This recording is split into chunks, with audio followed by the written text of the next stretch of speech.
Hey guys, this is Brian from thetruthaboutwatches.com, here today with a review of the Timex E-Instruments Tide Temp and Compass watch. This is probably one of the coolest looking watches that I own, and even though it's a Timex and I normally wouldn't catch myself dead wearing a Timex, this one is extremely cool. Let's go over some basic features real quick. It's a quartz movement, as you can see here. I'll just be honest with you guys because it bothers me. The quartz second hand is just really not even close. A couple times on the dial where it lines up, but in general it's really off of the markers. I'm only willing to forgive that on this watch because of how cool it is outside of that. The bezel, real quick, is a bidirectional bezel with no clicks. It's just made for using the map. The case is pretty big. I'd say it's somewhere in the neighborhood of maybe Seiko Orange Monster as far as overall weight and thickness goes. I think the Monster's probably a little bit thicker, but and here you can see the three pushers on this side. And the case back is a snap down. I really don't care for that, but again, I've been willing to forgive a lot of shortcomings on this watch for how cool it is. This band, if I can show you here, is silicone, and it will basically do anything you want it to do. It's incredibly just soft and flexible. Makes this watch super comfortable to wear. 6 o'clock position has a date wheel. And real quick, I'll just describe some of the features. This outer ring here, the red and black ring, is for the temperature. Obviously, the red indicator on the fourth hand is the north needle. And here you can see it says low, half, high tide, and half inside of the dial. You can check thetruthaboutwatches.com for a still shot. I'm going to pick the camera up real quick and try to show you the compass feature. When you push the pusher down here, the compass fires up, and you can see north is somewhere behind me. I'd say the compass is fairly accurate. I've checked it against a magnetic compass. I wouldn't want to drive a boat to the Bahamas with only this. But, you know, just for everyday use, it seems to be fine. Go back down here now. Shortly, you'll see that the watch, it just beeped, and the watch went back to showing the tide clock because that was the previous function that I was on.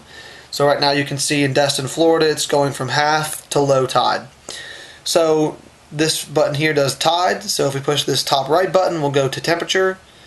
The hand will cycle around, touch the temperature word, and show us the current temperature, which is evidently 84 degrees. That's a little bit ridiculous, probably because my hands are touching the back of the case right now. I think it's about 72 inside my house, so that's not even close. It's pretty accurate, you just have to leave it alone for a minute. Now, what I was saying earlier about it maintaining the previous function is, as you see here, it's going to stay on temperature, and it's going to continue to stay on temperature until I push another button. It takes a reading once every minute. If the temperature starts varying rapidly, it will increase or decrease that accordingly. So again, if you push the tide button now, the hand will turn around and touch low tide and drive itself back. Destin, Florida now, again, somewhere between half and low tide. So it's pretty cool. It maintains the clock function, or excuse me, the temp function or the tide function at all times until you click the compass. I personally tend to leave it on tide. I just feel like since all it's doing is making a calculated rotation, it's going to use a lot less battery power than continuing to fire up the temperature sensor every minute. That may all be in my head, but that's how I feel about it, so that's how I do it. The crown does have a cool feature. It lets you know when you've opened it up, and that's pretty cool. But all of the settings for the temperature and the tide and the compass are used from the crown, and also, of course, the time is set from the crown. So when you open the crown up, don't hit the buttons because you'll change settings. Let's check out the lume. This watch actually is unique. It has lume and Indiglo. The Indiglo seems to be fairly useless, I'm not going to lie. The illuminated dots are pretty cool actually, but the Indiglo only works when it's almost pitch black outside. This particular watch has to be charged for a little bit longer than the others. Timex just used pretty cheap lume material, which I'm not really surprised by, but just needs a few more seconds than the other watches. 2 hours in sunlight gives you about 30 minutes out of this watch, tops. I'd say more realistically more like 15 or 20 minutes out of the luminous paint, which is pretty crappy, but they did give you the Indiglo to back it up. That's why they saved their money. So let's kill the lights. And you can see there, again, it's not, you know, it's not terrible, and I do kind of like the color of it. If you can see somewhere right around there, about halfway between 4 and 5 is the north indicator, and obviously you can use the compass at nighttime and watch that thing spin around. Now this will be the Indiglo function, if that showed up at all. Again, not super useful. I hit that again. It does light up the whole dial, which doesn't seem to be coming through very well on the camera. Let me bring the lights back up real quick.